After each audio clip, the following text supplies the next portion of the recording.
Bom, pessoal, nessa aula nós vamos falar das limitações de entrada e saída dos amplificadores operacionais. E colocando aqui nosso símbolo de um amplificador operacional,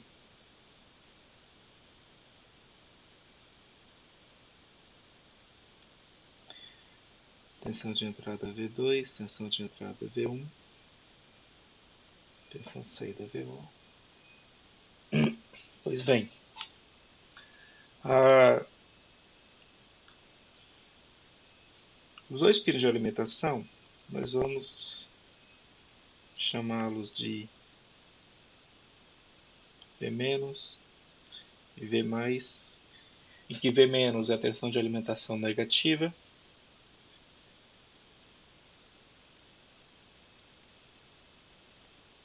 e V- a positiva. Mas não necessariamente V mais tem que ser maior que zero ou V menos tem que ser menor que zero. Isso porque o que importa é que V mais menos V menos seja maior que um determinado valor mínimo de alimentação. Isso é especificado nos manuais. No mais, nós temos que a tensão de saída, o operacional consegue sustentá-la, consegue mantê-la, porque ele é capaz de fornecer uma certa corrente. A depender dessa corrente, ela pode ser saindo ou pode ser entrando da saída do amplificador. Então, tanto a tensão de saída e as tensões de entrada estão submetidas à faixa de operação do amplificador operacional, que é determinado por V mais e V menos, como também a corrente de saída ela é limitada também na faixa para a questão de proteção do amplificador. Então, em relação à corrente de saída, que eu já falei na última aula, nós temos que o módulo dessa corrente tem que ser menor que o valor máximo. E esse parâmetro limitador máximo, ele é especificado no manual do fabricante. Ok? Se não me engano, acho que para o LM741, que é um operacional bastante popular, está na ordem de 5, 7 miliamperes. É um valor relativamente pequeno. Ok? Isso quer dizer que em um circuito como esse aqui, que é de um amplificador não inversor,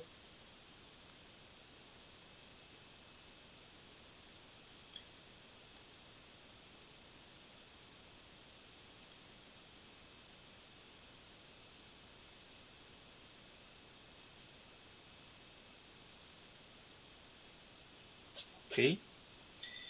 Ao aplicar uma tensão de entrada VE, nós sabemos que a tensão de saída relaciona-se com VE pela seguinte fórmula. Isso naturalmente supondo ele ideal em relação ao ganho. Mas sempre aplicações reais é muito próximo disso, de qualquer forma. Bom, a questão é que essa tensão de saída, a consequência dela é que o operacional é obrigado a oferecer uma corrente de saída que sem carga nenhuma passa por esses dois resistores e vai para a terra. Sabendo, considerando mais uma vez que aqui na entrada inversora não vai haver necessidade de corrente. Então nós temos que essa corrente de saída ela é dada por VO sobre R1 mais R2, porque a carga resistiva aqui é dada pela soma das duas resistências que estão em série, considerando mais uma vez que não tem corrente nenhuma na entrada aqui do operacional. Ou seja, isso aqui acaba sendo. Eu sei que essa fórmula aqui ela se escreve como sendo VE vezes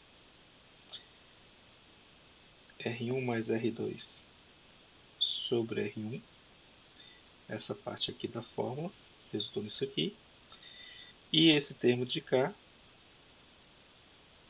aparece aqui. Portanto, nós temos aqui que a corrente de saída é VE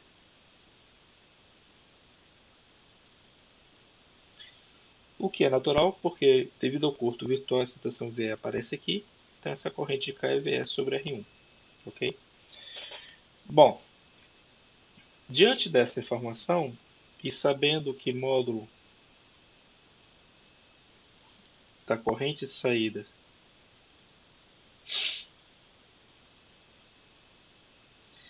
é menor que o valor máximo, isso significa que o módulo de VE,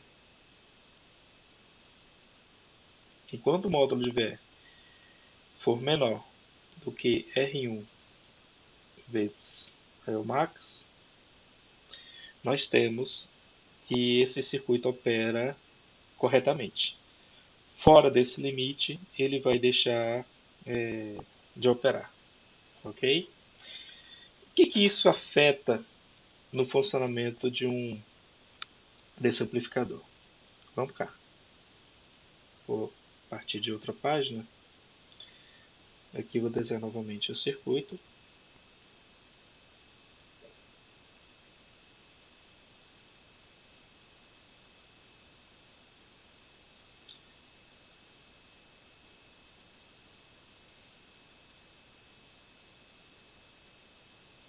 R1, R2.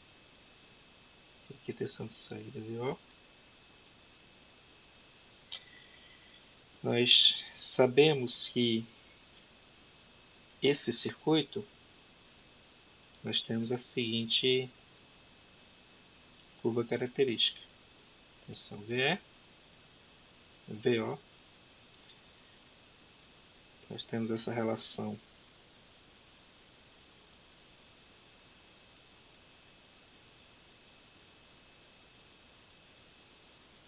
do ganho, ok? E qual a implicação de nós termos essa restrição aqui devido à corrente de saída?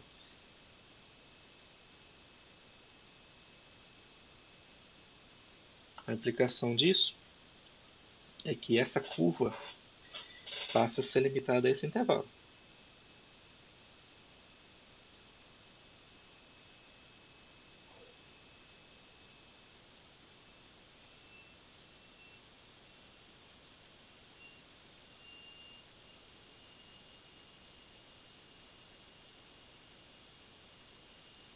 Ok? Ou seja, a operação do dispositivo passa a ser somente até aqui. E o que acontece além disso? Ora, a tensão de saída, mesmo que a tensão de entrada aumente, a tensão de saída vai permanecer constante. Por quê? Porque acima desse valor da tensão de saída, a corrente seria maior que a corrente Iomax. Okay?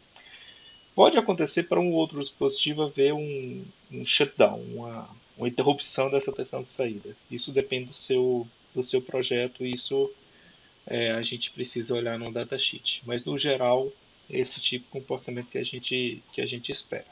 Ok? Então isso implica numa alteração da curva característica. Isso também tem efeito no quê?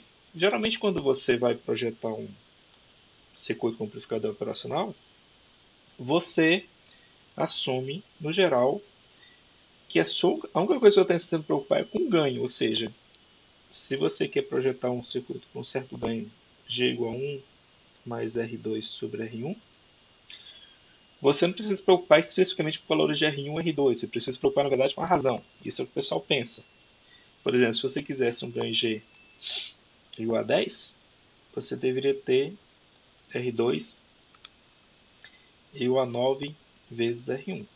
É a única preocupação das pessoas. Pelo menos que você pode ser levado a pensar se você levar em consideração unicamente essa forma. A questão aqui, vamos lá. Vamos supor que você só se preocupa com isso aqui, então você diz, não, se eu quiser obter um ganho 10, basta botar um resistor, escolher um resistor R1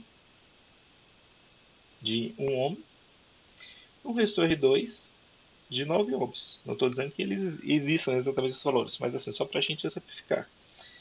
Ora, se for feita essa escolha, você atende requisito de ganho. Tá ok. Mas você não atende o requisito de limitação de corrente máxima, ou pelo menos não vai atender o que eu espero para a maior parte das faixas, porque o que vai acontecer? Vamos supor que a Iomax seja 10 mA, ou seja, 0,01 ou 10 a menos 2 ampere. Então, isso que implicaria que o módulo de IVE teria que ser menor que R1, que é 1 vezes 10 a menos 2, ou seja, menor que 0,01 volts, ou seja, 10 milivolts. Eu tenho dificuldade de imaginar que alguém tenha feito um projeto como esse para que a tensão de entrada fosse apenas na faixa de menos 10 a mais 10 milivolts. Então você tem que se preocupar sim com a escolha dos componentes, levando em consideração não somente o ganho, mas também a corrente máxima de saída, porque parte dessa corrente vai ter efeito na, na escolha dos componentes. Uma parte dessa corrente ela retorna pelo elo de realimentação. E não desconsiderar que se houver uma carga aqui mais à frente, essa carga também vai demandar corrente, que seria VO sobre RL. Então você tem que suprir não somente a corrente para a realimentação, como também para a sua carga. Ok? Então isso é uma coisa que você tem que se preocupar em relação à corrente de saída. Bom, agora a gente vai falar das limitações impostas pela alimentação, pela faixa de operação da saída e das entradas em função da alimentação. Descendo aqui novamente.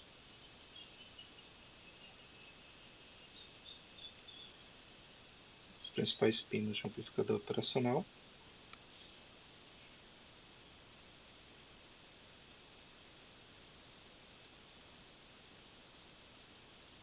Okay. Bom, primeiramente, não é incomum vocês encontrarem em diagramas de circuitos ou por aí, em esquemáticos, informações do tipo V mais igual a 12 volts e V menos igual a menos 12 volts. Então você pensa assim de cara que a alimentação do operacional tem que ser sempre simétrica.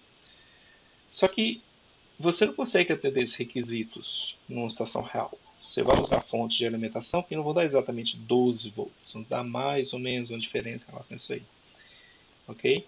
Então essa questão da alimentação ela não é tão rígida quanto a gente pensa. A única coisa que tem que se preocupar mais é com realmente a faixa de operação do amplificador operacional.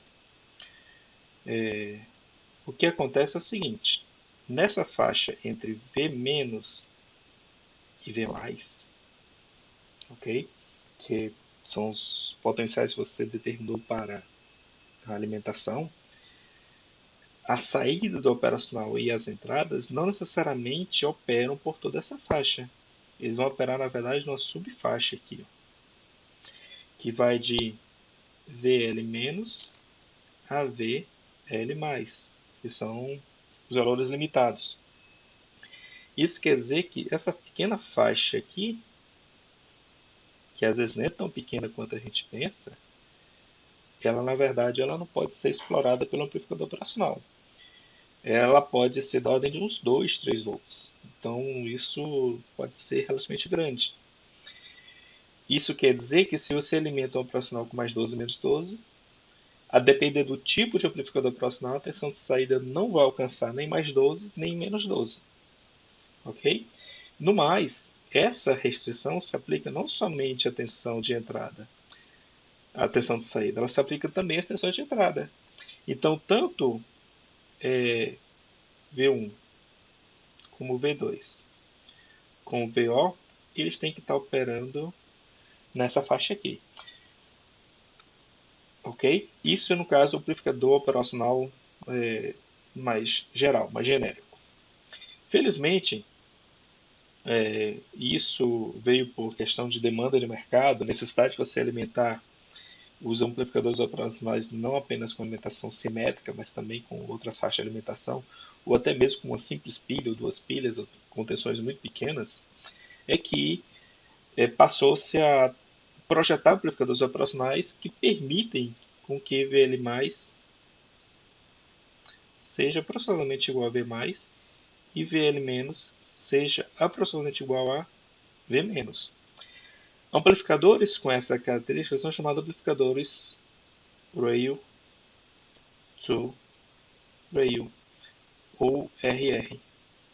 Isso vocês vão encontrar nos sites fabricantes, essa sigla com referência a serem amplificadores operacionais com capacidade de operação bem próximo das seções de alimentação. E aí você tem amplificadores que são rail to rail apenas para saída, esse odd output. Amplificadores operacionais que são rail to rail apenas para entrada, esse id input. E também amplificadores operacionais que são rail to rail para entrada e saída. Então vocês ainda podem encontrar essas três siglas aqui nas denominações. Ok? Bom, e qual o impacto dessa limitação da tensão de operação no funcionamento de um circuito com amplificador?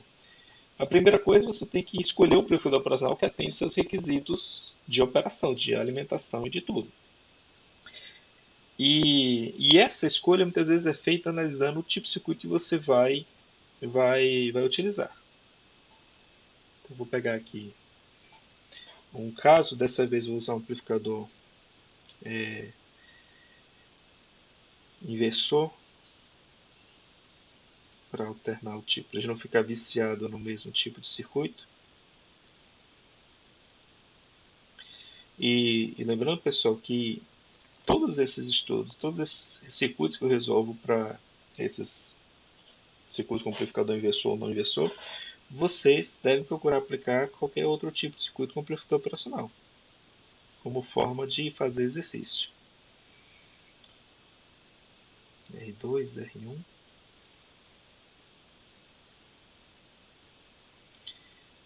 E aí, as melhores fontes de circuitos que vocês podem usar para fazer os testes são os sites dos fabricantes. Tem notas técnicas com coleções de circuitos que vocês podem usar como referência. Eu não recomendo vocês usarem circuitos baixados diretamente da internet, de buscadores em geral, porque às vezes alguns daqueles circuitos estão errados em termos de projeto, ou pode ser bom porque você detecta que eles estão errados. Isso pode ser um bom exercício também. Então vou pegar aqui tensão de entrada, tensão de saída. Nós sabemos que a relação entre a entrada e a saída do circuito é menos R2 sobre R1 vezes VR. Ok? Então, se a gente olhar só para cá, a curva característica desse circuito é mais ou menos assim. Ok? Em que nós temos uma reta de inclinação negativa,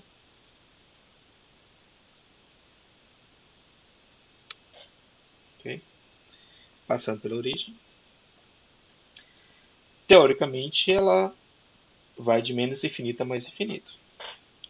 Bom, primeiro vamos ver com relação à tensão de entrada. Ok? As entradas aqui do operacional, vamos supor aqui que eu estou alimentando o operacional com menos 12 e mais 12 volts. Ok? E vamos supor que VL mais é 10 volts e VL menos é menos 10 volts também. Só para exemplificar. Bom, primeiro com relação às entradas. A entrada não inversora, ela está sempre ligada a 0 volts. Bom, 0 volts está nessa faixa, então não tem problema com relação ao pino de entrada V2. Então V2 está ok. E o que ocorre com relação a V1? Que é da entrada inversora. No caso da entrada inversora, Enquanto a realimentação estiver funcionando corretamente, quer dizer, esse caminho de retorno ocorrer normalmente, esse potencial vai sempre estar em zero. O que pode fazer com que essa realimentação não funcione? Por exemplo, se ocorrer saturação da saída do operacional. Ele não vai conseguir mais atuar aqui de forma a manter esse potencial em zero. Então, isso pode fazer com que você já saia dessa faixa de operação. Mas enquanto tiver tudo na normalidade, pelo menos no que depender dessa entrada, a gente está olhando só ela em separado, ela vai estar sempre em 0 volts. Então V1, da mesma forma que V2, está ok em relação à faixa de operação. E o que acontece com VO? Bom, VO vai ter que respeitar esse intervalo. E como VS é igual a VO, então nós temos aqui, nesse diagrama, que em nenhum momento essa tensão pode ficar acima de 10 volts ou abaixo de menos 10 volts, a tensão de saída. O que quer dizer que, tanto para cá como para cá, enquanto que a curva ideal ela iria prosseguir, a curva real ela não prossegue. Então, o que vai acontecer na realidade é que essa faixa aqui, para a saída, ela vai estar limitada a essa curva vermelha. Essa seria a curva característica mais se aproxima da realidade desse circuito. Então, para esse circuito em especial, se você quer que a tensão de saída alcance de menos 12 a mais 12, você tem que adquirir um amplificador operacional que seja rail-to-rail para a saída. Ok? Se você não fizer isso, ele vai saturar antes. Então ele tem que ser rail-to-rail para a saída. Para as entradas já não precisa. Ok? Mas para a saída sim. Então esse é o tipo de restrição que a gente tem em relação a esse circuito. Naturalmente, você também não vai deixar de considerar o efeito da corrente de saída, que vai depender de VR. A gente, igual como no caso anterior, nesse caso aqui, quanto maior essa corrente de entrada, que é VS sobre R1, vai ser maior a corrente de saída. Então, porque a corrente de saída vai ser o negativo dessa corrente de entrada. Então, tudo isso tem que ser considerado aí para a escolha dos componentes. R1, R2, R1 seria determinado por esse limite, já a escolha do próprio amplificador operacional que vai ser determinado pela faixa de operação da saída, nesse caso que nós acabamos de estudar.